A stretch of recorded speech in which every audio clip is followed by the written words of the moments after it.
எங்கள் மருமகளுக்கும் சரியான அடி, எங்கள் வீட்டுக்காருக்கும் சரியான அடி.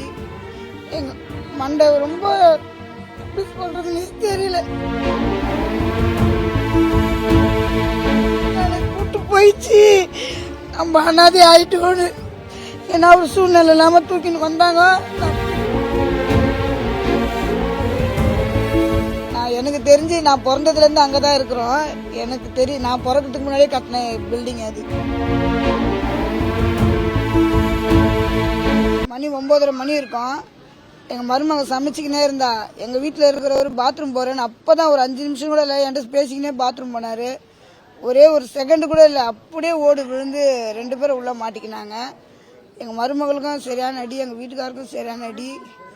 எங்கள் மண்டை ரொம்ப எப்படி சொல்றதுன்னு தெரியல. நாங்கள் எங்கள் வீட்டுக்காரை விட்டுட்டேன்னு நினச்சேன். நான் கூட்டு போயிடுச்சு, நம்ம அனாதை ஆயிட்டோன்னு. ஏன்னா ஒரு சூழ்நிலை இல்லாமல் தூக்கின்னு வந்தாங்க. நான் பார்த்தேன், எனக்கு பயம் எடுத்துக்கிச்சு. போயிட்டாரு, நம்மளை விட்டுட்டாரு, நம்ம இன்னைக்கு அவ்வளோதான். ஆனால் என்னவோ தெரியல, இன்ன வரைக்கும் என்னவோ தெரியல. பார்த்து ட்ரீட்மெண்ட் போயின்னு தான் இருக்குது. அது என்னன்னு என்னன்னு தெரியல எங்களுக்கு. எனக்கு தெரிஞ்சு நான் பிறந்ததுலேருந்து அங்கே தான் இருக்கிறோம். எனக்கு தெரியும், நான் பிறக்கிறதுக்கு முன்னாடியே கட்டின பில்டிங் அது. எனக்கு அது இப்போ 45 வயசு ஆகுது. நான் பிறக்கிறதுக்கு முன்னாடி கட்டின வீடு அது. ஏன்னா நான் பிறக்கல அந்த வீடு கட்டுறப்போலாம். அது எம்ஜிஆர் ஃபீல்டில் ஏதோ அண்ணா வீடு ஆட்சியில் ஏதோ கொடுத்தது அது. நாங்களாம் பிறக்கல. நான் அப்போ கட்டின வீடு அது.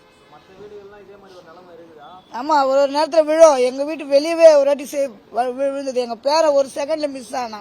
அப்பயே சில வீடு ஆல்ட்ரேஷன் பண்ணிக்கிறாங்க. அந்த மாதிரி இருந்தா சில வீடு பண்ணாம விட்டுறாங்க. வாடகையில விடுறதுனால விட்டுறாங்க. எதுவுமே அவங்க கேர் பண்றது கிடையாது. யாரும் இல்லை, அதெல்லாம் ஒண்ணும் கிடையாது. இல்ல இல்ல இல்ல இல்ல இல்ல இப்பதானே இது ஃபர்ஸ்ட். இது மாதிரி யாருக்கும் ஆனது கிடையாது. இதான் ஃபர்ஸ்ட் டைம்.